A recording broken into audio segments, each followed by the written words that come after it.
Para o mundo, ela era só uma menina tímida numa casa perfeita, mas por trás do luxo havia silêncio e crueldade. Um sussurro rompeu a fachada e expôs verdades ignoradas por tanto tempo. E foi ali que se provou. A coragem de uma criança pode derrubar até os monstros mais bem vestidos. O sol da tarde banhava os jardins impecáveis da mansão dos Albuquerque, no alto da Boa Vista, zona nobre do Rio de Janeiro. Entre palmeiras imperiais e flores raras importadas de diversos países, a propriedade de quase 5.000 metros quadrados era considerada uma das mais belas residências da cidade maravilhosa. Para quem via de fora, aquele lugar parecia o retrato perfeito do sucesso e da felicidade. Sofia, uma menina de 7 anos de cabelos castanhos e olhos curiosos, estava ajoelhada no chão frio de mármore italiano da sala principal. Suas pequenas mãos avermelhadas e feridas esfregavam o piso imaculadamente branco, enquanto lágrimas silenciosas corriam por seu rosto delicado. A alguns metros dela, Débora Monteiro de Albuquerque, sua madrasta de 34 anos, observava com um sorriso contido, segurando uma taça de vinho tinto. Não está vendo esta mancha, Sofia? Continue esfregando até que desapareça completamente. Uma menina precisa aprender a ser meticulosa desde cedo, não é mesmo? A voz de Débora era melodiosa, quase doce, contrastando com a crueldade das palavras. Se seu pai chegar e encontrar o chão assim, ele vai ficar muito desapontado com você. Sofia não respondia. Aprendera que responder só piorava as coisas. Continuava esfregando, mesmo sabendo que a suposta mancha era apenas uma sombra da luz que entrava pela janela. Esse era apenas um dos muitos exercícios de disciplina impostos pela madrasta quando estavam sozinhas na mansão. A vida de Sofia havia mudado drasticamente nos últimos 2 anos. Após perder a mãe para uma doença grave, seu pai, o empresário Rodrigo Albuquerque, um dos maiores investidores do mercado imobiliário brasileiro, mergulhou no trabalho para escapar da dor. 6 meses depois, numa viagem de negócios a São Paulo, conheceu Débora, uma elegante consultora de imagem de famosos, e o romance foi rápido. Em menos de 1 ano estavam casados. Para o mundo exterior, Débora era perfeita, elegante, articulada e com um impressionante trabalho filantrópico à frente da recém-criada Fundação Novos Caminhos, que supostamente ajudava crianças carentes do Rio de Janeiro. Na sociedade carioca, era vista como um exemplo de madrasta amorosa, que havia sacrificado parte de sua carreira para cuidar da enteada após uma tragédia familiar. A realidade dentro das paredes da mansão, porém, era completamente diferente. Acho que já chega por hoje. Sofia. Débora consultou seu relógio de diamantes. Seu pai deve estar chegando. Vá se limpar e coloque aquele vestido azul que compramos semana passada. Lembre-se do que conversamos. Se ele perguntar sobre seu dia, diga que foi maravilhoso, que fizemos biscoitos juntas e que brincou no jardim. Entendeu? Sofia assentiu, levantando-se com dificuldade. Suas pernas estavam dormentes pelo tempo que passara ajoelhada. E Sofia... Débora abaixou-se, ajeitando o cabelo da menina com falsa ternura. Se contar algo diferente, sabe o que acontece, não é? Seu pai é um homem muito ocupado, com problemas demais. Ele não tem tempo para lidar com mentiras de uma criança problemática. E você não quer acabar naquele lugar para crianças confusas que te mostrei no computador, quer? Os olhos de Sofia se arregalaram de medo. A ameaça de ser enviada para longe, para alguma instituição para crianças problemáticas, era constante. Débora havia mostrado fotos de lugares sombrios, inventando histórias terríveis sobre o que acontecia com meninas que causavam problemas para suas famílias. Não, tia Débora. Eu prometo. Ótimo, e não me chame de tia. Sou sua mãe agora. Débora sorriu satisfeita. Agora vá. Sofia subiu rapidamente as escadas em direção ao seu quarto. O amplo espaço, decorado em tons de rosa e branco por um designer renomado, contrastava com o vazio que sentia. Havia dezenas de brinquedos perfeitamente organizados em prateleiras, mas Sofia raramente tinha permissão para brincar com eles. Brinquedos são para crianças que merecem, dizia Débora. Escondido debaixo do colchão de sua cama estava um pequeno caderno de desenhos, o único lugar onde Sofia se permitia expressar. Páginas e páginas de desenhos sombrios. Uma menina pequena cercada por nuvens escuras, lágrimas azuis, monstros com rostos sorridentes. Era seu diário visual, seu único confidente. Naquela tarde, porém, algo inesperado aconteceria. Rodrigo Albuquerque, após uma reunião cancelada, decidiu voltar mais cedo para casa. Seu motorista, Antônio, que trabalhava para a família há mais de 20 anos, estacionou o Mercedes na entrada principal da mansão. Senhor Rodrigo, o senhor quer que eu espere para levá-lo a outro compromisso? Perguntou Antônio. Não será necessário. Pode ir para casa, Antônio. Amanhã nos encontramos às 8 horas para a reunião no centro. Rodrigo entrou silenciosamente pela porta lateral, querendo surpreender a filha e a esposa. Nos últimos meses, sentia que algo estava errado. Sofia, antes uma criança alegre e falante, estava cada vez mais quieta e retraída. As explicações de Débora sempre pareciam razoáveis. É o luto, Rodrigo. Crianças processam a perda de formas diferentes. Ela só precisa de tempo e estabilidade. Ao entrar na sala principal, Rodrigo congelou com a cena que viu. Sofia ainda estava ajoelhada, limpando uma última parte do chão, enquanto Débora, de costas para a entrada, dizia em voz baixa, mas perfeitamente audível: Espero que tenha aprendido a lição hoje. Sofia, da próxima vez que derramar qualquer coisa no chão, passará o dia inteiro limpando, não apenas algumas horas. E nada de jantar. Crianças desastradas não merecem. O que está acontecendo aqui? A voz grave de Rodrigo cortou o ar como uma navalha.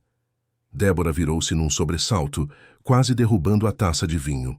Seu rosto transformou-se instantaneamente, o sorriso calculado de sempre tomando lugar. Rodrigo, que surpresa maravilhosa! Sofia e eu estávamos apenas brincando de casinha. Não é mesmo, Sofia? Seus olhos fixaram-se nos da menina, comunicando uma ameaça silenciosa.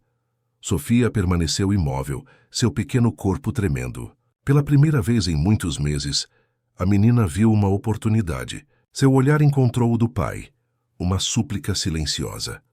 Rodrigo aproximou-se da filha, notando as mãos vermelhas e feridas. Tocou-as gentilmente, vendo as marcas do sabão e da escova dura. Seus olhos se deslocaram para o balde de água suja ao lado, a escova de limpeza pesada, claramente inadequada para as mãos delicadas de uma criança de 7 anos.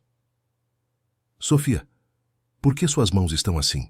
Perguntou sua voz traindo a raiva crescente que tentava controlar. Antes que Sofia pudesse responder, Débora interveio. Rodrigo, querido, não seja dramático. Sofia quis ajudar Dona Zefa com a limpeza. Você sabe como ela adora imitar os adultos. Eu disse que não precisava, mas ela insistiu. É apenas uma brincadeira. Rodrigo levantou a mão silenciando-a. Virou-se novamente para a filha, abaixando-se para ficar na altura de seus olhos. Sofia, me diga a verdade. Isso é uma brincadeira? Naquele momento, algo mudou no olhar da menina. Uma pequena fagulha de esperança se acendeu. Com voz quase inaudível, respondeu: Não, papai. Não é uma brincadeira. As palavras de Sofia caíram como pedras no silêncio da sala. Rodrigo sentiu o sangue gelar nas veias, enquanto observava o rosto pálido da filha, marcado pelo medo e pelo cansaço. Ele olhou novamente para as mãos feridas da menina, depois para o chão impecavelmente limpo e finalmente para Débora, cuja expressão oscilava entre surpresa e irritação controlada. Rodrigo, ela está confusa, disse Débora aproximando-se. Sofia tem tido pesadelos ultimamente e às vezes mistura fantasia com realidade. Falei com a psicóloga dela sobre isso semana passada e... Que psicóloga? Interrompeu Rodrigo. Você nunca me falou sobre consultas com psicóloga. Um silêncio pesado caiu sobre a sala.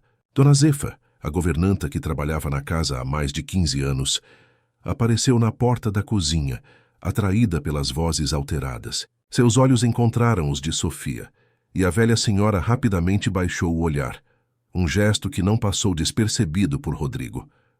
Sofia, vá com Dona Zefa para cima. Tome um banho e descanse um pouco, disse Rodrigo com voz suave, mas firme. Depois conversamos, está bem? A menina assentiu e foi até a governanta, que a pegou pela mão com delicadeza. Quando as duas saíram da sala, Rodrigo voltou-se para Débora, seu rosto agora uma máscara de fúria contida. O que você fez com minha filha? Nas horas seguintes, a mansão dos Albuquerque tornou-se palco de uma confrontação intensa. Débora, acostumada a manipular situações, tentou todas as suas táticas, negou, chorou, acusou Sofia de ser uma criança problemática que inventava histórias para chamar atenção. E até mesmo sugeriu que Dona Zefa estaria envenenando a mente da menina contra ela. Mas algo havia mudado em Rodrigo. A imagem das mãos feridas de Sofia, o terror nos olhos da filha, a maneira como todos os funcionários da casa pareciam andar em ovos ao redor de Débora, todos esses sinais que ele ignorara por tanto tempo, agora pareciam óbvios e inescapáveis. Naquela mesma noite, após colocar Sofia para dormir, Rodrigo tomou uma decisão que mudaria para sempre o rumo de suas vidas. Em seu escritório, com as mãos trêmulas, digitou um e-mail para seu advogado pessoal, Marcelo Fontes, e outro para a Vara da Infância e Juventude do Rio de Janeiro. O assunto: denúncia urgente de abuso contra menor. Na manhã seguinte, enquanto Débora ainda dormia, Rodrigo levou Sofia para a casa de sua irmã, Beatriz, em Botafogo. Explicou brevemente a situação e pediu que a irmã cuidasse da menina por alguns dias. "Você tem certeza disso, Rodrigo?" perguntou Beatriz preocupada. "Estamos falando de acusações gravíssimas contra sua esposa." "Tenho, Bia. Eu fui cego por muito tempo. Mas agora não tenho mais dúvidas."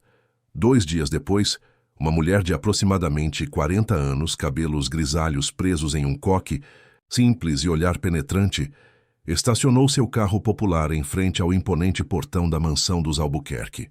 Luísa Martins era assistente social há 22 anos, especializada em casos de violência doméstica e abuso infantil. Conhecida por sua tenacidade e sensibilidade, ela havia sido designada para investigar a denúncia feita por Rodrigo.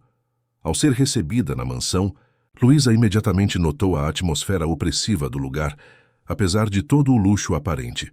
Débora, vestida impecavelmente e com um sorriso ensaiado, conduziu-a pela casa.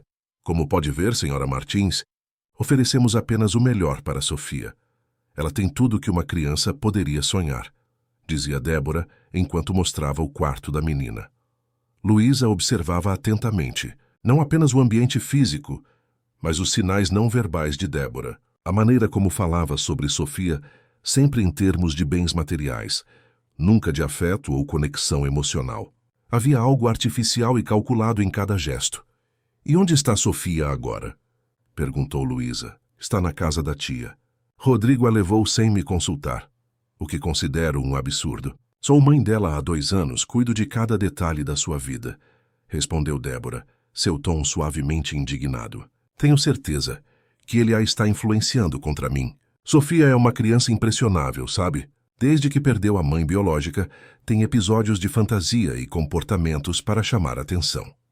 Luísa apenas assentiu, mantendo sua expressão neutra enquanto fazia anotações. Pediu para ver o resto da casa e solicitou entrevistas individuais com os funcionários. "Estou à disposição para responder qualquer pergunta, mas não vejo necessidade de envolver os funcionários", protestou Débora. "Eles têm suas obrigações e... Senhora Albuquerque, esta é uma investigação oficial." "Preciso seguir o protocolo", interrompeu Luísa com firmeza. Relutantemente, Débora concordou. Enquanto a madrasta organizava um café elaborado na sala, Luísa aproveitou para voltar ao quarto de Sofia, dessa vez sozinha. O ambiente era impecável demais para o quarto de uma criança de 7 anos. Os brinquedos pareciam de exposição, intocados. Os livros na estante estavam organizados por altura e cor, algo improvável para uma criança daquela idade. Guiada por anos de experiência, Luísa começou a procurar nos lugares que crianças costumam usar como esconderijos: debaixo do colchão, atrás dos móveis, dentro de caixas de brinquedos. Foi sob uma tábua solta próxima à cama que encontrou o tesouro: um caderno de desenhos escondido cuidadosamente. Ao folheá-lo, Luísa sentiu um nó na garganta. Página após página mostrava desenhos perturbadores. Uma figura pequena, claramente representando Sofia, cercada por sombras ameaçadoras, uma mulher alta com um sorriso distorcido. Cenas de punição, lágrimas azuis caindo como chuva. No canto de várias páginas, havia escritas simples, com a caligrafia infantil: "Por favor, ajudas, quero minha mãe. Estou com medo." Luísa fotografou discretamente as páginas com seu celular e recolocou o caderno exatamente onde o encontrara. Em seguida foi entrevistar Dona Zefa. A governanta, inicialmente relutante, acabou cedendo ao perceber a seriedade da investigação. Tenho medo de perder meu emprego, senhora. Trabalho aqui há muitos anos e preciso desse salário para ajudar meus netos, confessou a mulher nervosa. Entendo sua preocupação, Dona Zefa, mas estamos falando do bem-estar de uma criança. Qualquer informação que a senhora me der será tratada com confidencialidade, garantiu Luísa. A governanta então relatou as mudanças que observara no comportamento de Sofia desde a chegada de Débora. A menina, antes alegre e falante, tornara-se retraída e medrosa. Contou sobre os castigos desproporcionais, as refeições negadas, as humilhações constantes quando Rodrigo não estava presente. Como Sofia era forçada a realizar tarefas domésticas extenuantes e inadequadas para sua idade. Uma vez encontrei a menina trancada no porão escuro, tremendo de medo. A senhora Débora disse que era um castigo porque ela havia derrubado suco no tapete novo, relatou Dona Zefa, com lágrimas nos olhos. Eu queria fazer algo, mas ela ameaçou me demitir se eu contasse ao senhor Rodrigo. Tenho 5 netos para criar, senhora. Depois de Dona Zefa, Luísa entrevistou o jardineiro, seu Augusto, que confirmou ter visto Sofia frequentemente sozinha no jardim, chorando, especialmente após a chegada de Débora. Relatou também que a menina não podia mais brincar na grama ou tocar nas flores, para não se sujar. O motorista Antônio foi igualmente revelador. Contou como Débora tratava Sofia com frieza quando pensava que ninguém estava observando, e como a menina parecia enrijecer de medo na presença da madrasta. Ao final do dia, Luísa tinha uma visão clara e perturbadora da situação. Seu próximo passo seria entrevistar Sofia, mas não na mansão. Marcou um encontro na casa de Beatriz para o dia seguinte. Débora, percebendo que a situação estava fugindo de seu controle, fez uma última tentativa, enquanto acompanhava Luísa até a saída. Senhora Martins, espero que entenda o contexto. Sofia é uma criança que passou por um trauma grande ao perder a mãe. Crianças assim, frequentemente, criam narrativas fantasiosas para lidar com a dor. Rodrigo e eu só queremos o melhor para ela. Luísa olhou diretamente nos olhos de Débora. Viu ali não preocupação, mas cálculo. A máscara da madrasta perfeita tinha pequenas rachaduras e, por trás delas, Luísa vislumbrou algo frio e manipulador. Senhora Albuquerque, meu trabalho é garantir o bem-estar da criança. É exatamente isso que farei, respondeu simplesmente, sem revelar suas conclusões. Naquela noite, Luísa redigiu um relatório preliminar, detalhando suas observações e as entrevistas realizadas. O documento seria fundamental para os próximos passos. Estava determinada a proteger Sofia, mesmo sabendo que enfrentaria a influência e o poder dos Albuquerque. Do outro lado da cidade, em seu elegante apartamento na Barra da Tijuca, Débora fazia ligações frenéticas para seu advogado, para amigos influentes, para contatos na mídia. A guerra pelo controle da narrativa estava apenas começando. E Débora Monteiro de Albuquerque não estava acostumada a perder. Na manhã seguinte, a prestigiosa revista Sociedade Carioca publicou um extenso perfil de Débora Monteiro de Albuquerque. A matéria de capa exaltava seu trabalho filantrópico à frente da Fundação Novos Caminhos, sua elegância impecável e, principalmente, seu papel como madrasta dedicada que renunciou a uma carreira internacional para cuidar da enteada órfã. Fotos cuidadosamente selecionadas mostravam Débora e Sofia em eventos beneficentes, a madrasta sempre com o braço protetor ao redor da menina, que sorria timidamente para as câmeras. O jornalista Tiago Mendes, do conceituado jornal A Verdade, franziu a testa, enquanto lia a matéria durante seu café da manhã. Algo naquelas imagens o incomodava profundamente. Como repórter investigativo há mais de 15 anos, Tiago havia desenvolvido um sexto sentido para detectar narrativas artificialmente construídas. E aquela matéria exalava fabricação. Curioso, murmurou para si mesmo observando a data da publicação. Exatamente quando surgem rumores sobre uma investigação de abuso infantil na família Albuquerque. Que coincidência conveniente. Tiago havia ouvido sussurros sobre o caso através de um contato na vara da infância. Nada oficial ainda, Apenas comentários sobre um empresário poderoso denunciando a própria esposa por maus tratos à filha. O tipo de história que normalmente seria abafada pelo poder e pelo dinheiro, mas que, por algum motivo, desta vez parecia estar ganhando tração. Enquanto isso, em um modesto apartamento em Botafogo, Luísa Martins preparava-se para seu encontro com Sofia. Havia trazido materiais especiais para esta entrevista: papéis e lápis coloridos, bonecas representando diferentes membros de uma família, livros ilustrados sobre emoções, ferramentas que ajudariam a menina a expressar o que talvez não conseguisse verbalizar. Beatriz recebeu Luísa com uma xícara de café. Sofia está no quarto de hóspedes. Ela dormiu mal, teve pesadelos. Continua muito quieta, mas já está um pouco mais relaxada longe daquela casa. Luísa assentiu. É comum crianças que vivenciaram situações traumáticas apresentarem distúrbios de sono. Vou conversar com ela agora, mas preciso que seja um ambiente seguro e privado. A senhora poderia ficar por perto, mas não no mesmo cômodo. Claro, concordou Beatriz. Vou levá-la até Sofia. O quarto onde Sofia estava era simples, mas acolhedor. A menina estava sentada na cama, folheando um livro ilustrado. Quando viu Luísa, encolheu-se ligeiramente. Olá, Sofia, meu nome é Luísa.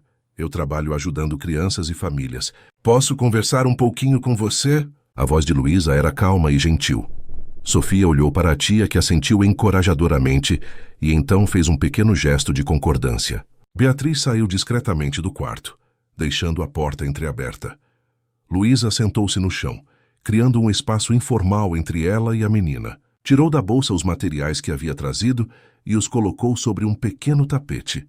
Sofia, eu trouxe algumas coisas para a gente brincar enquanto conversamos. Você gosta de desenhar? Durante a hora seguinte, Luísa conduziu uma entrevista cuidadosamente estruturada, disfarçada de brincadeira. Através dos desenhos e das bonecas, Sofia começou hesitantemente a revelar fragmentos de sua vida na mansão. A princípio, suas respostas eram curtas e evasivas, claramente condicionadas pelo medo. Mas aos poucos, à medida que percebia que estava em um ambiente seguro, começou a abrir-se. E como você se sente quando está com a tia Débora? Perguntou Luísa, observando enquanto Sofia manipulava as bonecas. A menina pegou a boneca que representava a madrasta e a colocou longe da que a representava. Ela não gosta que eu a chame de tia. Diz que é minha mãe agora, mas ela não é. E como ela age quando seu pai não está em casa? Sofia ficou em silêncio por um momento. Então pegou a boneca que representava o pai e a escondeu embaixo de uma almofada. Quando o papai vai embora, ela muda. Fica com uma voz diferente. Diz que sou uma menina má e suja, que dou muito trabalho. À medida que a conversa avançava, revelações mais perturbadoras emergiam. Os castigos físicos, ficar ajoelhada por horas, tomar banhos frios quando desobedecia, dormir no chão do quarto quando não merecia a cama confortável. A privação de alimentos como punição.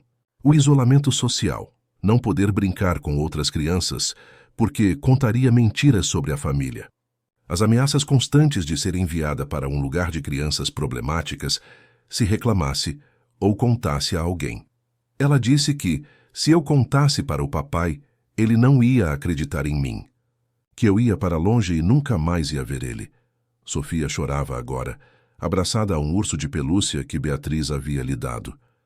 Luísa sentia seu coração apertar-se, mas mantinha a compostura profissional. Sofia, você está sendo muito corajosa ao me contar tudo isso. E quero que saiba que você não fez nada de errado. Nada mesmo. Ao final da entrevista, Luísa tinha evidências mais do que suficientes para seu relatório. Despediu-se de Sofia com um abraço gentil e foi conversar com Beatriz e Rodrigo, que havia chegado durante a entrevista. Senhor Albuquerque, com base no que vi e ouvi, vou recomendar uma medida protetiva imediata para Sofia, informou Luísa. Isso significa que ela não deve retornar à mansão enquanto a investigação estiver em curso. O senhor tem algum lugar seguro onde possam ficar? Podem continuar aqui, ofereceu Beatriz imediatamente. Tenho espaço suficiente e amo minha sobrinha. Farei o que for preciso para protegê-la. Rodrigo assentiu, grato. Seu rosto mostrava sinais claros de estresse e culpa. Como não percebi antes? Como pude ser tão cego? O abuso psicológico é frequentemente invisível para quem está de fora, Sr. Albuquerque, explicou Luísa. Manipuladores habilidosos como sua esposa são especialistas em mostrar uma face para o mundo e outra dentro de casa. Não se culpe. O importante é que agiu quando percebeu. Naquela mesma tarde, enquanto Luísa finalizava seu relatório para a juíza responsável pelo caso, o mundo de Débora começava a desmoronar. Seu advogado, Dr. Renato Viana, um dos mais caros e influentes do Rio, ligou com notícias preocupantes. Débora, a situação é mais grave do que imaginávamos. A assistente social designada é Luísa Martins. E daí? Quem é essa mulher? Perguntou Débora irritada enquanto caminhava pela mansão vazia. É conhecida por sua integridade e competência. Não se deixa impressionar por poder ou dinheiro. Já derrubou famílias muito influentes em casos de abuso infantil. E, pelo que soube, ela encontrou evidências substanciais. Débora sentou-se, sentindo o controle da situação, escorregando entre seus dedos. Que evidências? Não fiz nada que qualquer mãe rigorosa não faria. Aparentemente, há depoimentos dos funcionários da casa, desenhos feitos pela criança e o próprio testemunho dela. A juíza Cláudia Ribeiro, que está com o caso, é conhecida por ser extremamente protecionista em relação a menores. Já emitiu uma ordem proibindo qualquer contato seu com Sofia, até a conclusão da investigação. Isso é um absurdo, gritou Débora. Rodrigo está manipulando tudo isso. Ele provavelmente subordou aqueles empregados ingratos. E aquela menina sempre foi problemática, inventa histórias. Débora, interrompeu o advogado com firmeza, preciso que entenda a gravidade da situação. Isso não é apenas sobre a guarda da criança. Estamos falando de possíveis acusações criminais de abuso infantil. Um silêncio pesado caiu sobre a linha.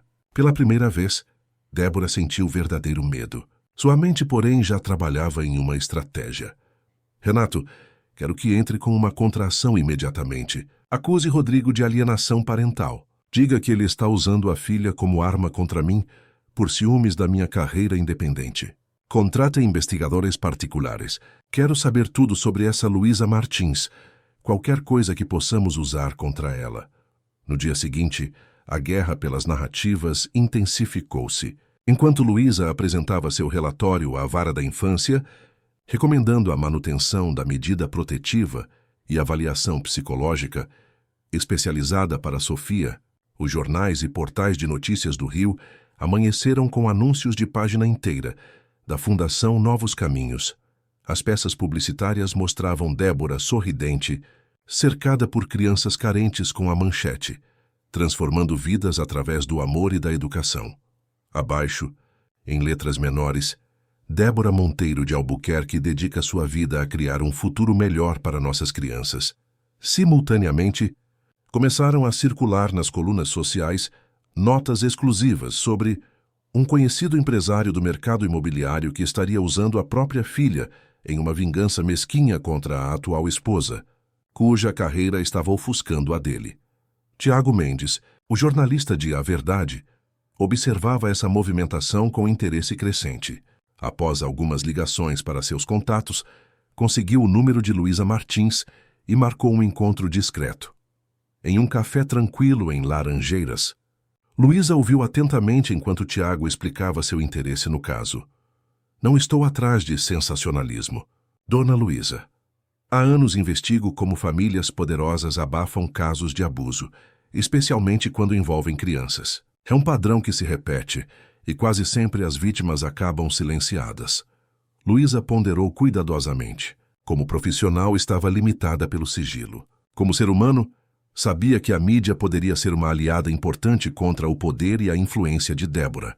Não posso comentar sobre o caso específico, Sr. Mendes, mas posso falar sobre padrões gerais de abuso psicológico, sobre como crianças de famílias ricas são frequentemente invisibilizadas em situações de violência doméstica e sobre como abusadores costumam usar seu status social como escudo. Tiago sorriu. Havia captado a mensagem nas entrelinhas. Seria um prazer ouvir sobre esses padrões gerais, Dona Luísa.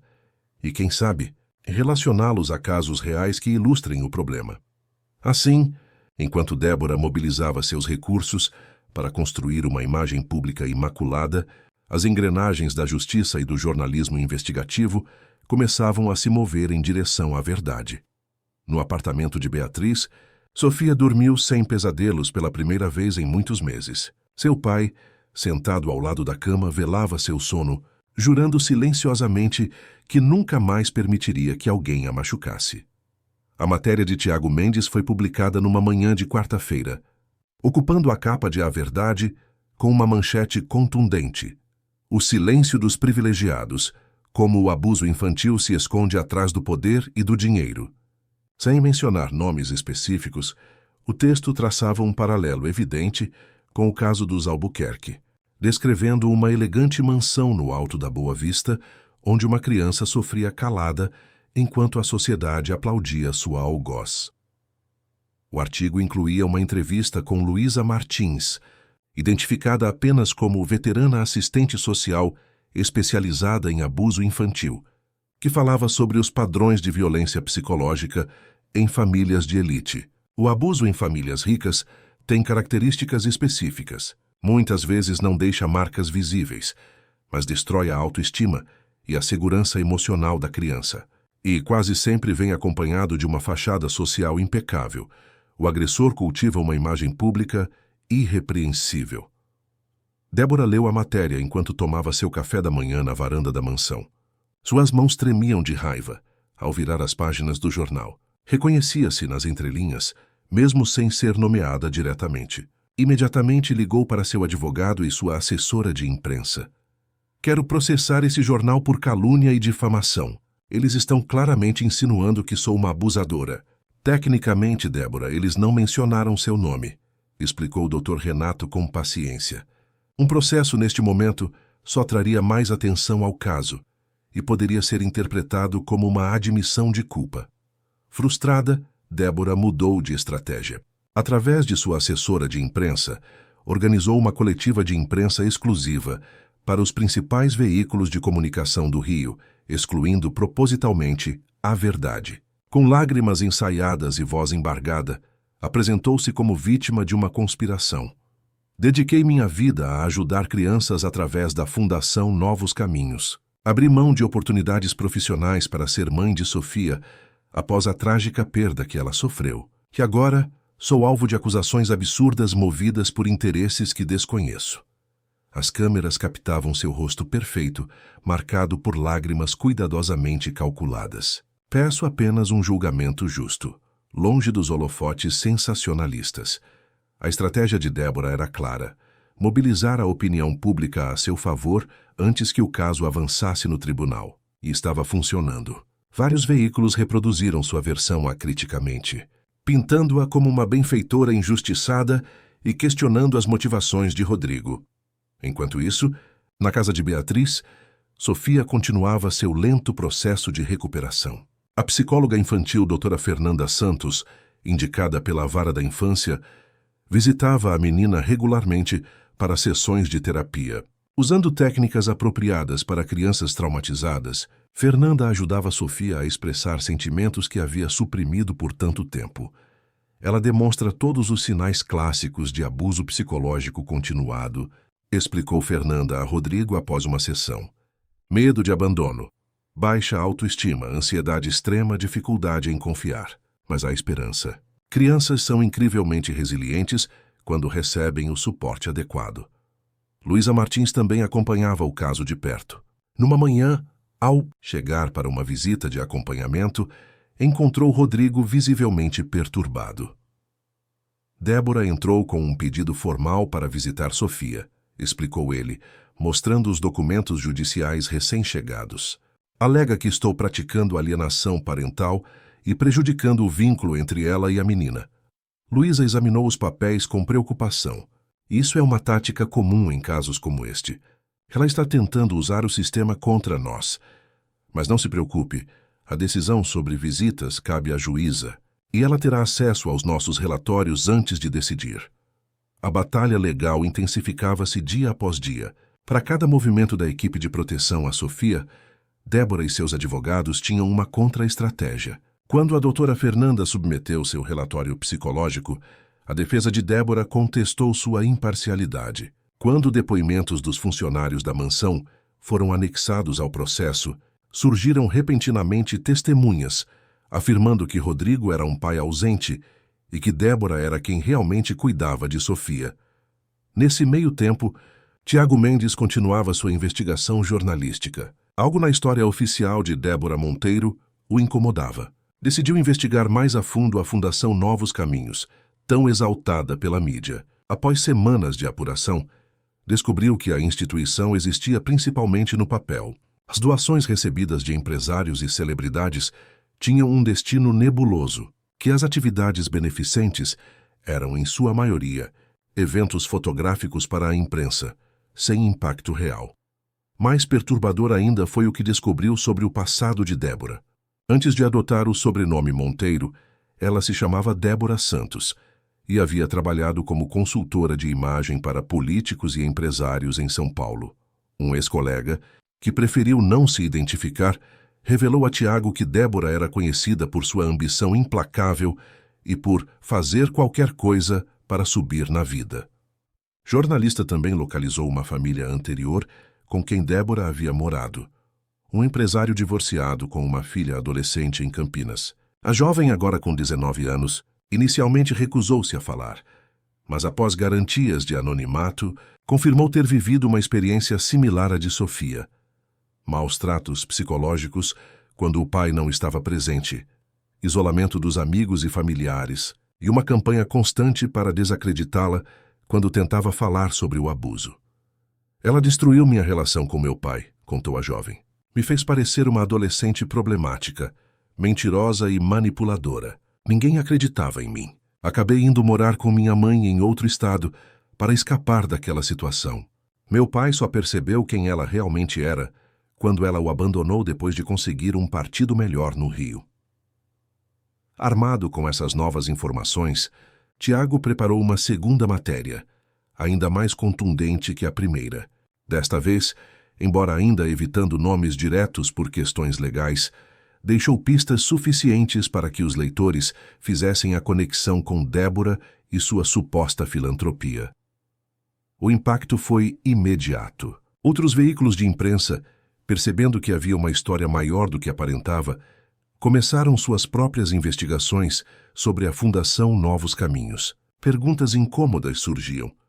Onde estavam as crianças beneficiadas? Como eram aplicados os recursos? Porque não havia relatórios financeiros transparentes. Débora, sentindo o cerco se fechando, decidiu intensificar sua ofensiva. Através de sua equipe jurídica, obteve uma liminar obrigando Rodrigo a permitir que ela visitasse Sofia 2 vezes por semana, sob supervisão. A justificativa era de que o vínculo materno estava sendo prejudicado pela separação prolongada. Quando Luísa informou Sofia sobre as visitas obrigatórias, a reação da menina foi de pânico. Não quero vê-la. Ela vai me levar embora. Ela disse que ia me colocar num lugar ruim se eu contasse. Rodrigo, desesperado com o sofrimento da filha, consultou seu advogado. Não posso permitir isso. Você viu o estado dela. Seria revitimização. Infelizmente, temos que cumprir a liminar, respondeu o advogado Dr. Paulo Rangel, um especialista em direito de família. Mas podemos garantir que as visitas ocorram em ambiente controlado, com a presença da psicóloga e da assistente social. E vamos documentar qualquer reação adversa de Sofia, para usar como evidência contra visitas futuras. Primeira visita supervisionada foi marcada para ocorrer no consultório da doutora Fernanda. Débora chegou pontualmente, vestindo um discreto conjunto azul marinho que lhe dava um ar sério e maternal, muito diferente de suas habituais roupas de grife. Trazia consigo uma boneca cara e uma caixa de chocolates finos. Seu comportamento era estudadamente contido e apropriado. Sofia, ao ver a madrasta entrar na sala, instintivamente aproximou-se de Luísa, agarrando-se à sua mão. A assistente social podia sentir o pequeno corpo tremendo. Sofia, querida, que saudades! Exclamou Débora, aproximando-se com os braços abertos para um abraço. A menina recuou, escondendo-se atrás de Luísa.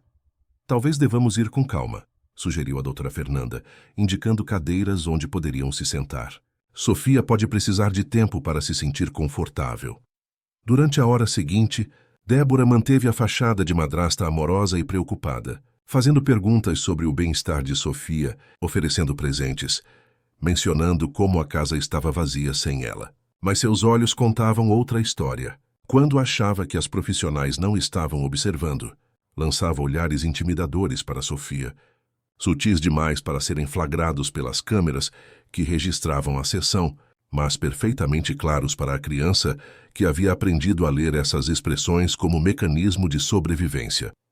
No final da visita, quando Débora se inclinou para dar um beijo de despedida em Sofia, sussurrou algo no ouvido da menina. O corpo de Sofia enrijeceu instantaneamente. Assim que Débora saiu, Sofia desmoronou em lágrimas. Ela disse que isso não vai durar muito, que vai me levar embora e que ninguém vai poder me salvar, soluçou a menina. Luísa e a doutora Fernanda trocaram olhares alarmados. Sofia, tem certeza? Ninguém mais ouviu isso.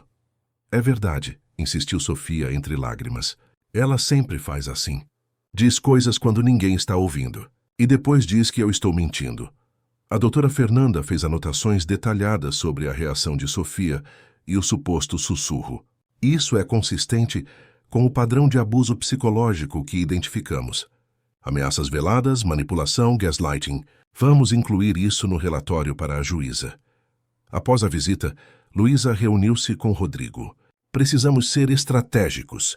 Débora é inteligente e está jogando dentro das regras do sistema. Se nos recusarmos a cumprir a liminar das visitas, pareceremos os vilões da história. Então, o que sugere? Perguntou Rodrigo exausto. Continuar documentando tudo. Cada reação de Sofia, cada detalhe. E, enquanto isso, intensificar a investigação sobre o passado de Débora e a tal fundação. Tiago Mendes está fazendo um ótimo trabalho nesse sentido. Se conseguirmos estabelecer um padrão de comportamento anterior, teremos um caso muito mais forte. Naquela noite, enquanto Sofia finalmente dormia, Rodrigo encontrou um pequeno bilhete dobrado no bolso do casaco da filha. Com a caligrafia infantil lia-se: Papai, ela disse que vai me levar para longe de você. Estou com muito medo. Com lágrimas nos olhos, Rodrigo fotografou o bilhete e o enviou imediatamente para Luísa e Dr. Paulo. Esta era a prova de que precisavam. Débora continuava suas táticas de intimidação, mesmo sob supervisão. Na mansão dos Albuquerque, agora habitada apenas por Débora, o clima era de planejamento frenético. Em seu escritório luxuoso, cercada por advogados e consultores de imagem, ela traçava sua próxima jogada. O plano envolvia uma manobra ousada: solicitar à justiça a internação temporária de Sofia em uma clínica psiquiátrica de luxo, alegando que a menina estava emocionalmente perturbada e sendo manipulada pelo pai. Se conseguirmos a internação, teremos controle total sobre quem pode visitá-la, explicava o Dr. Renato. Isso neutralizaria a influência tanto de Rodrigo quanto da assistente social e da psicóloga. Débora sorriu, satisfeita. O cerco da mídia poderia estar se fechando, mas ela ainda tinha cartas importantes para jogar, que não estava disposta a perder nem seu status social, nem o acesso à fortuna dos Albuquerque. O consultório da doutora Fernanda Santos estava silencioso naquela tarde de sexta-feira. Sofia, sentada em uma pequena mesa, desenhava com cores vibrantes, algo que raramente fazia antes. A psicóloga observava atentamente, notando as mudanças sutis, mas significativas, no comportamento da menina nas últimas semanas. "O que você está desenhando hoje, Sofia?" perguntou Fernanda com voz suave. Sofia levantou o olhar do papel. Seus olhos, antes constantemente apreensivos, agora demonstravam lampejos da vivacidade típica de uma criança de 7 anos. "Estou desenhando eu e o papai no parque", respondeu, apontando para as figuras coloridas. "E aqui é a tia Bia fazendo piquenique conosco, que essa é a dona Luísa." Fernanda sorriu, observando como Sofia havia representado Luísa Martins, uma figura alta com um grande coração vermelho no peito. Era evidente que a assistente social havia se tornado uma figura de segurança importante para a menina. "Sofia, hoje vamos conversar um pouco sobre seus sentimentos. Você lembra do nosso semáforo de emoções?" A criança assentiu. Era uma técnica que haviam desenvolvido juntas. Verde para quando se sentia segura e feliz, amarelo para momentos de preocupação e vermelho para situações de medo intenso. Como você se sentiu ontem durante a visita da sua madrasta? O rosto de Sofia imediatamente mudou. Ela largou o lápis colorido e abraçou os próprios joelhos. Vermelho, sussurrou. Muito vermelho. Enquanto isso, no Fórum Central do Rio de Janeiro, Luísa Martins analisava com preocupação os novos documentos que havia recebido. O pedido de Débora para a internação psiquiátrica de Sofia, sob o pretexto de avaliação e tratamento intensivo, havia sido protocolado discretamente na tarde anterior. Isso é absurdo, comentou o Dr. Paulo Rangel, que acompanhava o caso ao lado de Rodrigo. Não há qualquer indicação clínica para internação. A doutora Fernanda tem documentado claramente que Sofia está respondendo bem à terapia ambulatorial. Luísa assentiu gravemente. É uma tática desesperada, mas perigosa. Débora tem contatos influentes no meio médico. Se conseguir que algum psiquiatra de renome endosse essa ideia, a preocupação de Luísa era justificada. Naquela mesma manhã, ela havia sido informada por uma colega da vara da infância que um renomado psiquiatra, Dr. Álvaro Menezes, havia assinado um parecer recomendando avaliação em ambiente controlado para Sofia, sem jamais ter examinado a criança pessoalmente. Precisamos agir rápido, disse Luísa. Vou solicitar uma reunião emergencial com a juíza Cláudia. Enquanto isso, seria prudente aumentar a segurança ao redor de Sofia. Rodrigo passou a mão pelos cabelos, demonstrando seu esgotamento. Você acha que Débora tentaria algo drástico? Espero que não. Mas pessoas encurraladas podem tomar decisões extremas. E ela está cada vez mais pressionada, especialmente após a segunda reportagem de Tiago Mendes. A segunda matéria do jornalista, publicada no dia anterior, havia detonado uma verdadeira bomba. Intitulada Filantropia de Fachada, os bastidores da Fundação Novos Caminhos, a reportagem expunha em detalhes a falta de transparência nas contas da instituição e questionava o destino das doações milionárias recebidas nos últimos anos. Mais devastador ainda, eram os depoimentos anônimos de outras famílias que relatavam experiências perturbadoras com Débora, estabelecendo um claro padrão de comportamento predatório. A matéria havia gerado uma onda de repercussões. Empresas patrocinadoras começavam a retirar seu apoio à fundação. Celebridades que haviam endossado o trabalho de Débora agora pediam esclarecimentos. E a Receita Federal anunciava uma auditoria nas contas da organização. Na mansão dos Albuquerque, Débora consumia ansiolíticos, enquanto assistia sua reputação desmoronar. As ligações de solidariedade de amigos influentes, antes frequentes, haviam praticamente cessado. Seu celular tocava incessantemente, mas eram apenas jornalistas ávidos por um comentário sobre as acusações.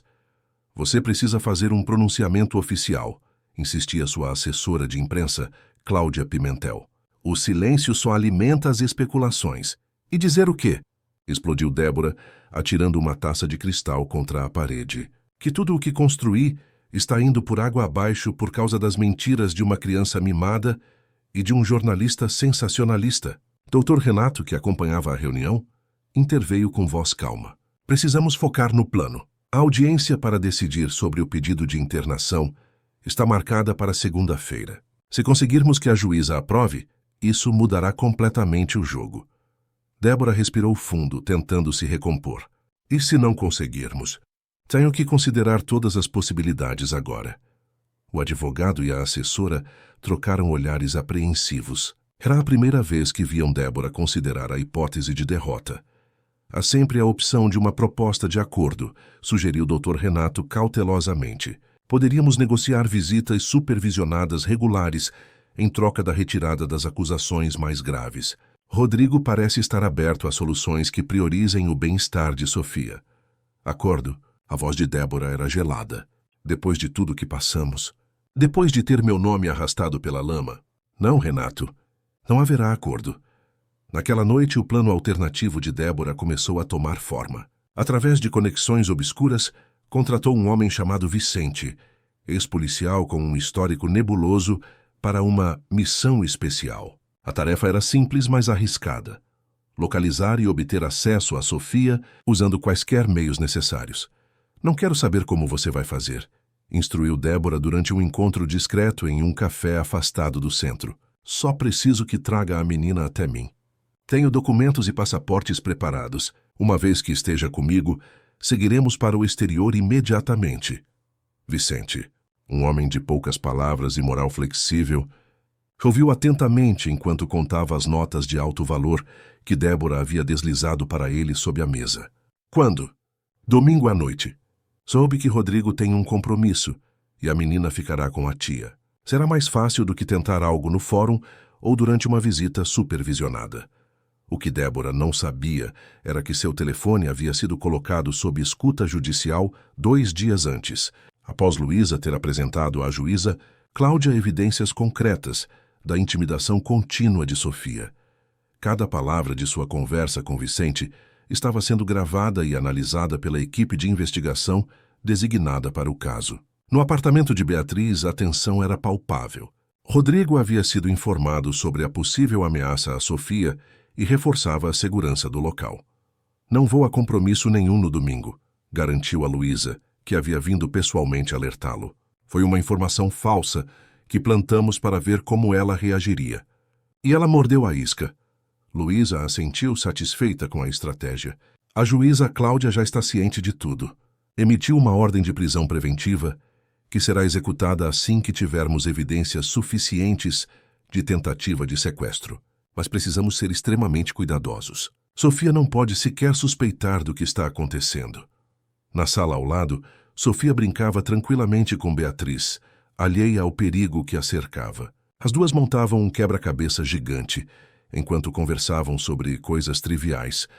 O sabor favorito de sorvete da menina, o nome que daria a um cachorrinho se tivesse um, os países que gostaria de visitar um dia. Pequenos lampejos de normalidade em uma vida recentemente marcada pelo caos. No domingo, como previsto, Vicente estacionou um carro discreto próximo ao apartamento de Beatriz. Observou a movimentação no prédio durante horas, identificando as entradas e saídas, estudando a rotina dos porteiros. O que ele não percebeu foram os policiais à paisana estrategicamente posicionados em vários pontos do quarteirão. Nem as câmeras adicionais instaladas discretamente para registrar cada um de seus movimentos. Dentro do apartamento, Rodrigo, Luísa, um investigador da Polícia Civil e Beatriz mantinham-se alertas, alternando turnos de vigilância, enquanto tentavam manter uma atmosfera normal para Sofia. Ela não nota nada de estranho? Perguntou o investigador em voz baixa a Luísa. As crianças são mais perceptivas do que imaginamos, respondeu Luísa. Ela sente que algo está diferente, mas atribuímos a ansiedade pela audiência de amanhã. A doutora Fernanda tem conversado com ela, preparando-a emocionalmente. Por volta das 19 horas, Vicente finalmente fez sua jogada. Aproximou-se da entrada de serviço do prédio, vestido como entregador de comida, carregando uma caixa de pizza. Usando um aplicativo falsificado no celular, convenceu o porteiro de que havia um pedido para o apartamento 502, exatamente ao lado do de Beatriz. O plano era simples. Uma vez dentro do prédio, forçaria a entrada no apartamento 501, utilizando ferramentas especializadas, neutralizaria qualquer adulto presente e sairia com Sofia por uma rota alternativa, onde outro carro o aguardava. O que Vicente não esperava era a recepção que o aguardava. Assim que deixou o elevador no 5º andar e se aproximou da porta do apartamento 502, foi abordado por 2 policiais à paisana que o observavam pelo olho mágico. Polícia Civil. Parado, ordenou um deles sacando a arma. Vicente, percebendo a armadilha, largou a caixa de pizza e tentou correr, mas o corredor estava bloqueado por outros 2 agentes que subiam pela escada de emergência. Em questões de segundos, estava imobilizado e algemado. Dentro do apartamento 501, Sofia, que assistia a um filme com Beatriz, permaneceu alheia ao drama que se desenrolava no corredor. Rodrigo, no entanto, observava tudo através do sistema de segurança instalado às pressas. Acabou? Perguntou a Luísa, que recebia atualizações pelo rádio. Esta parte, sim. Vicente está preso e vai colaborar para reduzir sua pena. Temos tudo gravado. As instruções de Débora, a tentativa de invasão. A juíza Cláudia já foi informada e está emitindo um mandado de prisão para Débora neste momento. Rodrigo deixou-se cair no sofá, exausto e aliviado. Nunca pensei que chegaria a este ponto. Como uma pessoa pode se transformar em algo tão monstruoso? Luísa sentou-se ao seu lado. Em seus anos de carreira, havia visto muitos casos similares, mas cada um ainda a afetava profundamente. O poder e o controle são viciantes para certos tipos de personalidade. Quando ameaçados, esses indivíduos são capazes de ações extremas para manter sua posição. Na manhã seguinte, os jornais estampavam a notícia da prisão de Débora Monteiro de Albuquerque, acusada de tentativa de sequestro, além das acusações anteriores de abuso psicológico contra uma menor. Imagens dela sendo escoltada por policiais, ainda vestida com roupas elegantes, mas com o rosto descomposto pela fúria, circularam rapidamente pelos noticiários e redes sociais. A audiência, para decidir sobre o pedido de internação psiquiátrica, foi cancelada. E, em seu lugar, foi marcada uma nova audiência para reavaliar todas as medidas protetivas relacionadas a Sofia. No apartamento de Beatriz, Luísa e a doutora Fernanda explicaram a situação a Sofia com palavras cuidadosamente escolhidas, apropriadas para sua idade e entendimento. Sua madrasta fez algo errado e agora está com pessoas que vão ajudá-la a entender que o que ela fez não foi legal, explicou Luísa. Ela não vai mais poder me machucar? Perguntou Sofia, seus grandes olhos fixos nos de Luísa. Não, querida. Ela não vai mais poder te machucar. E não vou ter que ir para aquele lugar de crianças problemáticas. Luísa sentiu seu coração apertar. Sofia, esse lugar não existe. Era uma história que ela inventou para assustá-la. Você não tem nada de errado. Não é problemática. E não vai para lugar nenhum que não queira ir. Pela primeira vez desde que a conhecera, Luísa viu um sorriso genuíno e despreocupado iluminar o rosto de Sofia. A menina levantou-se e, num impulso, abraçou Luísa com toda a força que seus pequenos braços permitiam. Obrigada, sussurrou. Naquele momento, entre as lágrimas que não conseguiu conter, Luísa reafirmou para si mesma por que havia escolhido aquela profissão difícil e frequentemente angustiante. Porque momentos como aquele, quando uma criança finalmente se sentia segura após tanto sofrimento, faziam todo o sacrifício valer a pena. O Fórum Central do Rio de Janeiro estava excepcionalmente movimentado naquela manhã de quinta-feira. Jornalistas, fotógrafos e curiosos aglomeravam-se nos corredores, todos ansiosos pela audiência que começaria em breve, o caso que a imprensa já apelidara de A Princesa e a Madrasta, em referência ao contraste entre a inocência de Sofia e a frieza calculista de Débora. Na sala reservada para testemunhas, Luísa ajustava a gravata de seu Augusto, o antigo jardineiro da mansão dos Albuquerque. O homem de 70 anos, de mãos calejadas e postura humilde, parecia deslocado em seu terno emprestado. Estou nervoso, dona Luísa, confessou. Nunca entrei num tribunal antes. Luísa sorriu encorajadoramente. Seu Augusto, o senhor só precisa contar o que viu. Nada mais, nada menos. Sua voz é importante para que Sofia receba a justiça que merece. Ao lado deles, Dona Zefa alisava repetidamente os vincos inexistentes de sua saia, um gesto automático que revelava sua ansiedade.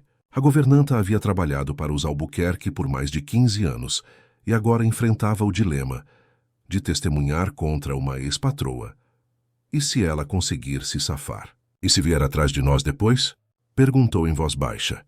Isso não vai acontecer, garantiu Luísa. As evidências são sólidas e vocês estão protegidos pela lei. Lembrem-se, vocês não são apenas testemunhas, são heróis para aquela menina. Na sala da juíza Cláudia Ribeiro, uma reunião preliminar acontecia antes da audiência formal.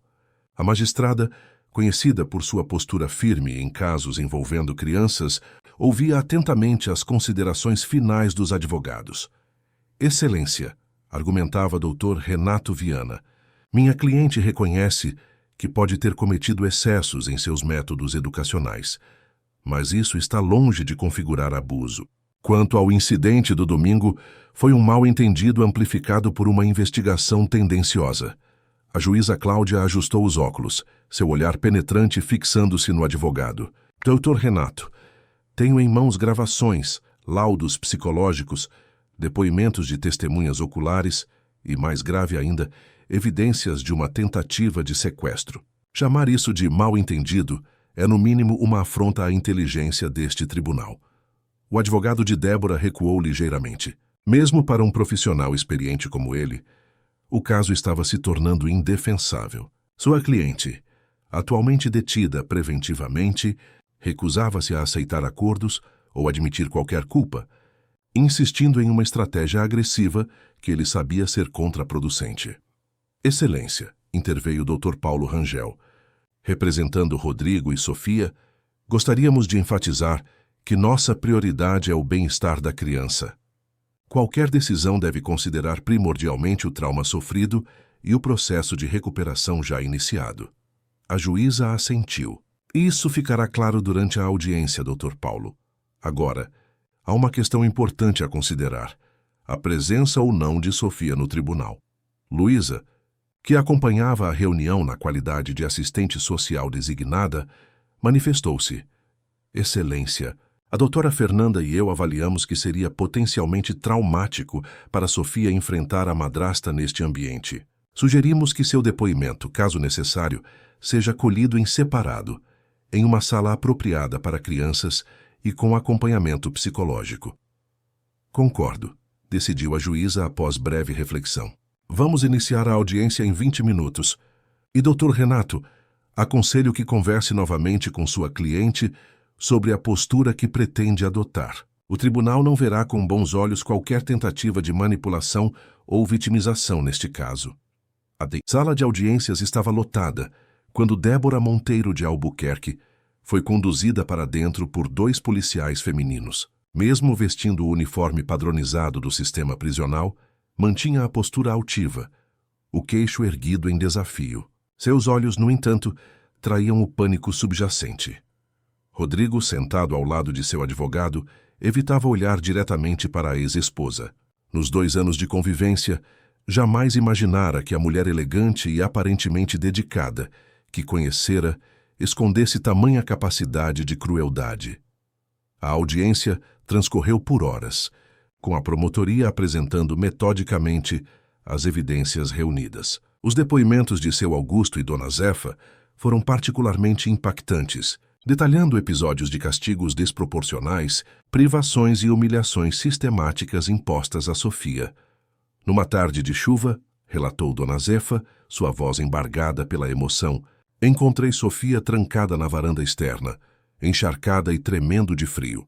Quando perguntei à senhora Débora por que a menina estava lá fora, ela respondeu que era um castigo por ter sujado o tapete novo. Uma criança de 7 anos, Excelência, deixada na chuva por horas por causa de uma mancha num tapete. A doutora Fernanda apresentou seu laudo psicológico, explicando em termos claros o impacto do abuso continuado no desenvolvimento emocional de Sofia. A criança apresentava todos os indicadores clássicos de trauma: regressão comportamental, distúrbios do sono, ansiedade extrema, medo constante de abandono ou punição. Seus desenhos revelavam um mundo interno dominado pelo terror e pela incerteza. Quando chegou o momento do depoimento de Débora, a expectativa na sala era palpável. Todos aguardavam para ver se ela manteria a postura de negação ou se, confrontada com o peso das evidências, adotaria uma estratégia de arrependimento. Para surpresa geral, Débora optou por um terceiro caminho. Com uma calma estudada, olhou diretamente para a juíza e declarou: Excelência, exerci meu papel como educadora de uma criança que precisava de limites. Se os métodos parecem severos para alguns, é porque vivemos em uma sociedade que já não valoriza a disciplina. Quanto às acusações de tentativa de sequestro, são completamente fabricadas por um ex-marido vingativo que não suportou ver meu sucesso profissional ofuscar o dele. Um murmúrio percorreu a sala. Mesmo seu próprio advogado parecia desconfortável com a abordagem escolhida. A juíza Cláudia, conhecida por raramente demonstrar emoções durante audiências, não conseguiu esconder completamente seu assombro diante da falta de remorso. Senhora Albuquerque, está ciente de que temos gravações de sua conversa com o Sr. Vicente, onde claramente planeja o sequestro da criança? Indagou a magistrada. Aquelas gravações foram editadas e tiradas de contexto, respondeu Débora sem hesitação. Estava apenas organizando uma visita surpresa, dentro do que me é permitido como mãe. A juíza trocou um breve olhar com o promotor, que assentiu quase imperceptivelmente. A estratégia de defesa de Débora estava efetivamente sepultando qualquer chance de clemência. Após uma breve pausa para a deliberação, a audiência foi retomada para as considerações finais. Foi nesse momento que ocorreu a reviravolta que ninguém esperava. Tiago Mendes, o jornalista de A Verdade, que havia iniciado a investigação sobre Débora, entrou apressadamente na sala de audiências e dirigiu-se ao promotor, entregando-lhe uma pasta com documentos. Após uma rápida análise, o promotor solicitou permissão para apresentar novas evidências. Excelência, acabamos de receber informações que complementam significativamente este caso. Documentos da Receita Federal confirmam que a Fundação Novos Caminhos, dirigida pela acusada, era utilizada para lavagem de dinheiro. Mais grave ainda, localizamos outras 2 crianças, em diferentes estados, que foram submetidas a padrões similares de abuso pela senhora Albuquerque em relacionamentos anteriores. A revelação causou comoção na sala. Débora, pela primeira vez, perdeu a compostura, levantando-se abruptamente. Isso é uma conspiração. Estão todos contra mim. Aquela menina mentirosa e ingrata. Senhora Albuquerque, controle-se ou será removida da sala, advertiu a juíza, com voz firme. Nos minutos seguintes, o promotor detalhou como Débora havia estabelecido um padrão consistente ao longo dos anos. Aproximava-se de homens ricos, com filhos vulneráveis, isolava as crianças de suas redes de apoio e exercia abuso psicológico sistemático, sempre sob o verniz de uma madrasta dedicada e uma filantropa generosa. Ao final da audiência, a juíza Cláudia não precisou de muito tempo para sua decisão. Com voz solene, pronunciou: Este tribunal raramente testemunhou um caso tão perturbador de abuso de confiança e crueldade calculada contra uma criança. As evidências são inequívocas e as justificativas da acusada profundamente perturbadoras. Determino a manutenção da prisão preventiva de Débora Monteiro de Albuquerque, enquanto aguarda julgamento, pelos crimes de abuso psicológico contra menor, tentativa de sequestro e agora também por fraude financeira. Quanto à menor Sofia Albuquerque, fica sob guarda exclusiva de seu pai, Rodrigo Albuquerque, com acompanhamento psicológico continuado. A juíza fez uma pausa, olhando diretamente para Débora. Este caso nos lembra que o abuso nem sempre deixa marcas visíveis, mas as cicatrizes emocionais podem ser tão ou mais profundas. A coragem de uma criança em finalmente falar e a atenção de um pai em finalmente ouvir foram cruciais para interromper este ciclo de abuso. Quando a sessão foi encerrada, Débora foi retirada da sala, ainda protestando sua inocência. Rodrigo, visivelmente emocionado, aproximou-se de Luísa e da doutora Fernanda. Como agradecê-las por tudo que fizeram por Sofia? Por nos salvarem. Luísa sorriu, seus olhos cansados, mas satisfeitos. Não há necessidade de agradecimentos. Ver Sofia recuperando sua infância será recompensa suficiente. Enquanto deixavam o tribunal, enfrentando a multidão de jornalistas e fotógrafos, Tiago Mendes aproximou-se discretamente do grupo. Sr. Albuquerque, Dona Luísa, queria apenas dizer que raramente vi tanta coragem e determinação em um caso como este. Vocês enfrentaram não apenas uma pessoa, mas todo um sistema que geralmente protege os poderosos. Seu trabalho foi fundamental. Tiago, reconheceu Luísa. Sem suas reportagens, talvez não tivéssemos conseguido expor toda a verdade. O jornalista assentiu modestamente. É para isso que existe o jornalismo investigativo, para dar voz aos que não têm poder para se fazer ouvir. No apartamento de Beatriz, Sofia aguardava ansiosamente notícias. Quando seu pai finalmente chegou, acompanhado por Luísa e pela doutora Fernanda, a menina correu para seus braços. Acabou mesmo, papai? Ela não vai mais voltar? Rodrigo abraçou a filha firmemente, erguendo-a do chão. Acabou, meu amor. Você está segura agora. Prometo que nunca mais vou deixar ninguém te machucar. Sofia olhou por cima do ombro do pai, seus olhos encontrando os de Luísa. Havia ali uma conexão especial, forjada através de confiança lentamente reconstruída. Com um pequeno sorriso, A menina estendeu a mão, chamando Luísa para se juntar ao abraço. Obrigada por acreditar em mim, disse Sofia, sua voz pequena, mas firme. Luísa, profissional experimentada, que raramente se permitia demonstrações emocionais durante casos, não conseguiu conter as lágrimas, enquanto se juntava ao abraço. Você é a pessoa mais corajosa que já conheci, Sofia, sussurrou. Naquela noite, pela primeira vez em muitos meses, Sofia dormiu profundamente, sem pesadelos. Em seu novo caderno de desenhos, uma página mostrava uma menina sorridente, de mãos dadas com um homem alto e uma mulher de cabelos grisalhos, sob um grande sol amarelo. No canto da página, com sua caligrafia infantil, mas determinada, havia escrito: Minha família verdadeira. A justiça havia prevalecido não apenas nos tribunais, mas no que realmente importava: devolver a uma criança o direito fundamental de crescer sem medo, cercada por amor genuíno e proteção.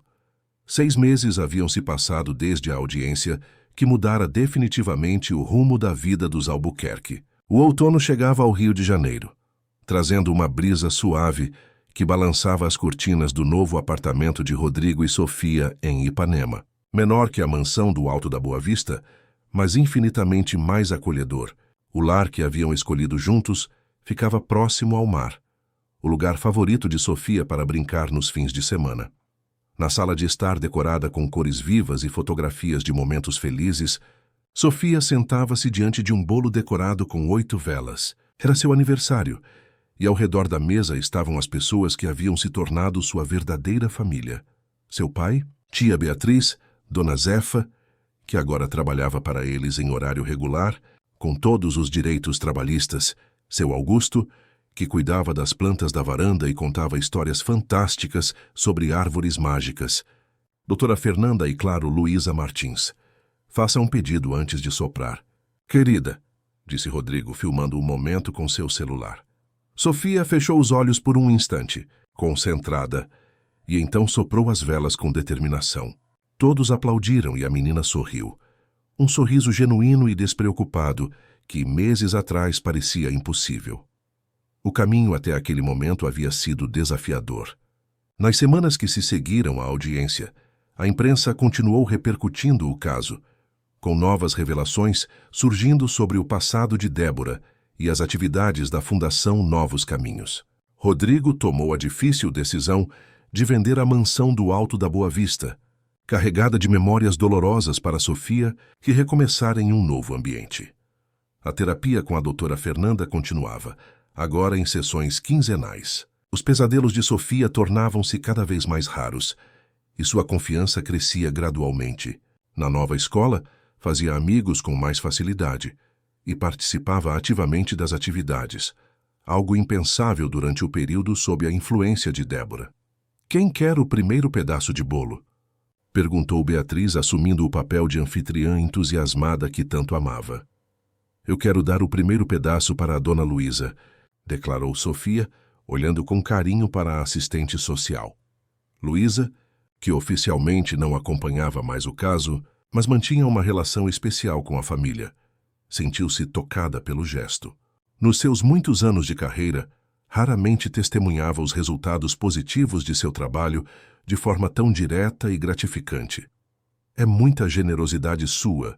Sofia, obrigada, respondeu, aceitando o prato com um sorriso emocionado. Enquanto todos saboreavam o bolo e conversavam animadamente, a campainha tocou. Rodrigo foi atender e retornou acompanhado por Tiago Mendes, que carregava um pacote colorido.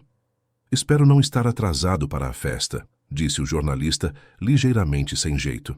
Passei para deixar um presente para a aniversariante. Sofia correu para recebê-lo com um abraço. Embora não entendesse completamente o papel que Tiago havia desempenhado em sua história, sabia que ele era parte importante do grupo que a havia ajudado. Você veio bem na hora do bolo, Tiago, exclamou a menina, puxando-o pela mão. Depois de cantar parabéns novamente, agora com a presença de Tiago, os adultos se reuniram na varanda, enquanto Sofia e 2 amigas da escola, que haviam chegado para a segunda parte da festa, brincavam na sala sob a supervisão de Dona Zefa. Como vão as coisas no jornal? Perguntou Rodrigo a Tiago, servindo-lhe um café. agitadas. Depois da série de reportagens sobre o caso de Sofia, recebemos dezenas de denúncias similares. Parece que destampamos uma caixa de Pandora, respondeu o jornalista. Estamos trabalhando em uma matéria especial sobre abuso psicológico infantil em famílias de elite. A visibilidade do caso de vocês encorajou muitas pessoas a falarem. Luísa assentiu, conhecedora da realidade que Tiago descrevia. É um problema muito mais comum do que se imagina, especialmente porque famílias influentes têm recursos para manter aparências e silenciar vítimas. O que aconteceu com Sofia, infelizmente, não é exceção. E quanto a Débora? Perguntou Beatriz, baixando a voz para que as crianças não ouvissem. Alguma novidade? Tiago tomou um gole de café antes de responder. O julgamento está marcado para o próximo mês. Com as novas evidências sobre fraude financeira e os testemunhos de outras vítimas, a promotoria está confiante em uma condenação severa. Sofia ainda pergunta sobre ela às vezes, comentou Rodrigo com expressão preocupada. A doutora Fernanda diz que é natural, parte do processo de compreender o que aconteceu. A psicóloga que ouvia a conversa interveio com sua característica serenidade. É exatamente isso. Sofia está processando suas experiências e tentando dar sentido ao comportamento de alguém que deveria protegê-la, mas a machucou. É saudável que fale sobre isso em um ambiente seguro. Seu Augusto, que até então ouvia silenciosamente, acrescentou com sua sabedoria simples. As plantas mais fortes são aquelas que enfrentaram tempestades, sabem? A pequena Sofia vai crescer forte por causa disso tudo. Já dá para ver nos olhos dela. O grupo assentiu em concordância silenciosa, observando através da janela as crianças brincando despreocupadamente. Horas mais tarde, quando a festa havia terminado e os convidados se despediam, Sofia pediu um momento a sós com Luísa. As duas sentaram-se no pequeno balanço instalado na varanda, contemplando o céu que começava a exibir suas primeiras estrelas. Dona Luísa, posso te mostrar uma coisa? Perguntou Sofia, segurando um caderno colorido. Claro, querida. Sofia abriu o caderno, revelando uma série de desenhos. Ao contrário dos desenhos sombrios que Luísa encontrara na mansão, meses atrás, estes transbordavam cor e alegria. Pessoas sorridentes, paisagens ensolaradas, animais, imagens típicas de uma criança feliz e segura. Este é meu novo diário de desenhos, explicou Sofia. O outro eu guardei numa caixa especial. A doutora Fernanda disse que não preciso jogar fora, que faz parte da minha história, mas que posso começar um novo. Luísa sentiu um nó na garganta enquanto virava as páginas, testemunhando a transformação emocional da menina através de sua arte. Este aqui é especial, disse Sofia, apontando para um desenho específico. A imagem mostrava o que parecia ser um tribunal, com pequenas figuras representando as pessoas envolvidas no caso. No centro, uma menina de mãos dadas com um homem e uma mulher de cabelos grisalhos enfrentava uma figura sombria que diminuía à medida que se afastava. É o dia em que fiquei livre do medo. Luísa passou o braço pelos ombros de Sofia, puxando-a gentilmente para um meio abraço. Você sabe o que mais admiro em você, Sofia? Sua coragem. Foi preciso muita coragem para falar a verdade, para confiar novamente nas pessoas depois de tudo que passou. Sofia apoiou a cabeça no ombro de Luísa, confortável com o contato físico, outro sinal de sua recuperação, já que antes se encolhia ao menor toque. Dona Luísa, quando crescer, quero ajudar outras crianças como você me ajudou. Você já está ajudando, sabia? Sua história inspirou outras famílias a buscarem ajuda. E tenho certeza que, seja lá o que escolher fazer no futuro, vai tocar muitas vidas positivamente. Do outro lado da varanda, Rodrigo observava a cena com o coração cheio de gratidão. Nos momentos mais sombrios daquela jornada, havia duvidado que pudessem um dia recuperar a normalidade, a alegria cotidiana de simplesmente viver sem medo. Agora, vendo sua filha sorrir e fazer planos para o futuro, sabia que haviam conseguido mais do que apenas sobreviver. Estavam prosperando. Na semana seguinte, Sofia retornou à sua rotina escolar com entusiasmo renovado. Sua professora, Carla Nogueira, havia notado a transformação impressionante da aluna ao longo dos meses. De uma menina retraída e temerosa, Sofia havia se tornado participativa e criativa, frequentemente ajudando colegas com dificuldades. Seu pai deve estar muito orgulhoso de você, comentou a professora, após Sofia apresentar um trabalho sobre meus heróis para a turma. No cartaz colorido, a menina havia desenhado não apenas seu pai, mas também Luísa, a doutora Fernanda, tia Beatriz, dona Zefa, seu Augusto e até mesmo Tiago. São a minha família escolhida, explicou Sofia à classe, com a sabedoria peculiar que crianças desenvolvem após experiências profundas. Família não é só quem tem o mesmo sangue, mas quem cuida da gente de verdade. A professora Carla, que conhecia a história de Sofia, através de conversas com Rodrigo e a equipe escolar, teve que disfarçar a emoção diante da maturidade da pequena aluna. Naquele mesmo dia, ao buscar Sofia na escola, Rodrigo foi abordado por outra mãe. Com expressão hesitante e voz baixa, a mulher confessou que sua filha estava vivendo uma situação similar com o padrasto e que a apresentação de Sofia havia lhe dado coragem para buscar ajuda.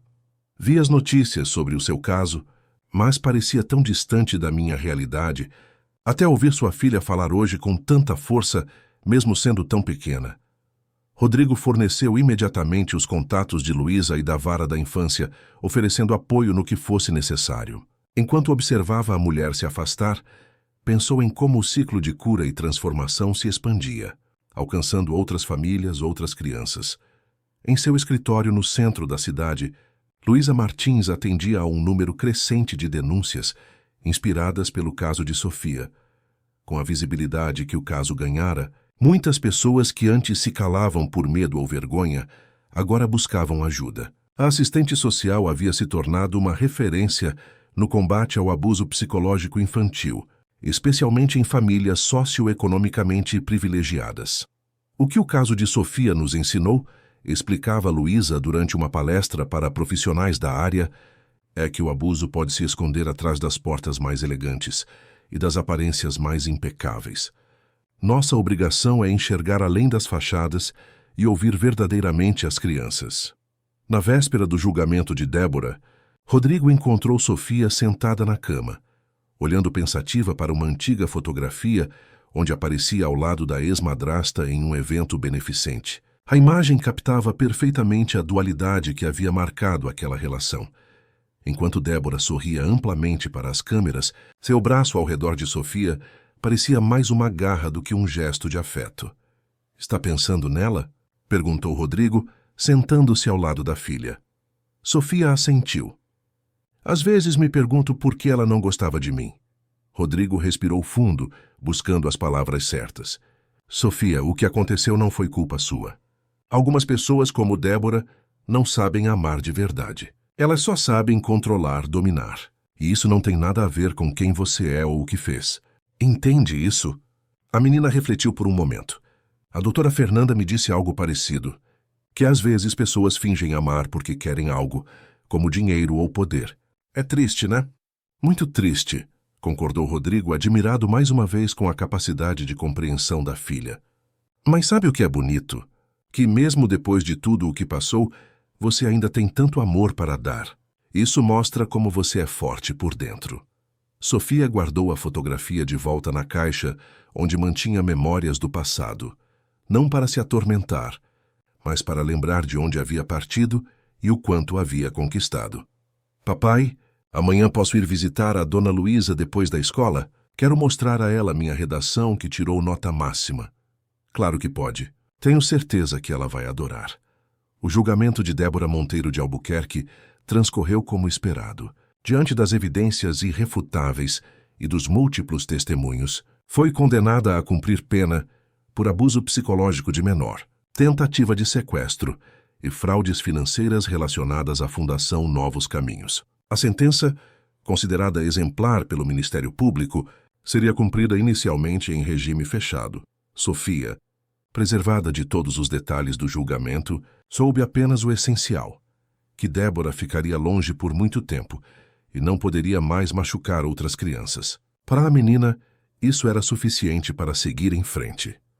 Na manhã de um domingo ensolarado, 2 meses após o julgamento, Sofia participava de uma aula de pintura ao ar livre na praia de Ipanema, organizada por um projeto social. Seu Augusto, que descobrira um talento para ensinar arte a crianças após sua aposentadoria como jardineiro, orientava os pequenos artistas com paciência e entusiasmo. De longe, Luísa e Rodrigo observavam, conversando sobre os progressos de Sofia e os desdobramentos do caso que havia unido suas vidas. Ela está realmente florescendo, comentou Luísa, observando Sofia rir livremente enquanto pintava o mar, em tons vibrantes de azul e turquesa.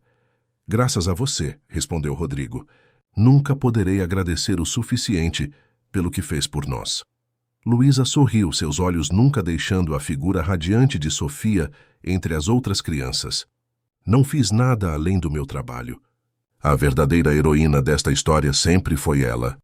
Naquele momento, como se sentisse que falavam a seu respeito, Sofia olhou na direção dos dois e acenou entusiasticamente, exibindo sua pintura com orgulho. A tela mostrava uma praia ensolarada com várias figuras de mãos dadas, sua família escolhida, como ela gostava de chamar.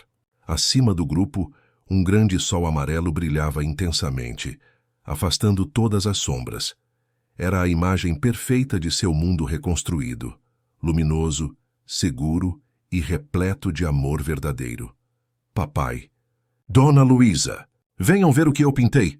Chamou Sofia, seus olhos brilhantes refletindo a luz do sol carioca. Enquanto caminhavam pela areia em direção a ela, Rodrigo e Luísa trocaram um olhar de satisfação compartilhada. Aquela criança que um dia tremera de medo, agora irradiava confiança e alegria. A justiça havia sido feita não apenas nos tribunais, mas na vida real, no dia a dia de uma menina que finalmente podia ser simplesmente criança, livre, amada e protegida.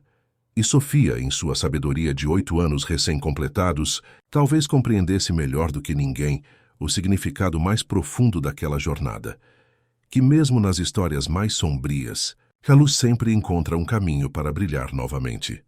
Fim da história. Queridos ouvintes, esperamos que a história de Sofia e sua jornada em busca de justiça tenha tocado profundamente seus corações. Para continuar essa viagem emocional, preparamos uma playlist especial com histórias igualmente cativantes que exploram a resiliência humana diante dos maiores desafios. Encontrem-na aqui clicando à esquerda. Se vocês se emocionaram com esta narrativa, não esqueçam de se inscrever em nosso canal e deixar seu like no vídeo. Diariamente trazemos histórias únicas que revelam a complexidade da vida e a capacidade humana de superação. Compartilhem também suas próprias histórias de recomeços nos comentários. Sua experiência pode inspirar alguém que precisa de esperança hoje. Estamos ansiosos para ler seus comentários e continuar essa jornada juntos.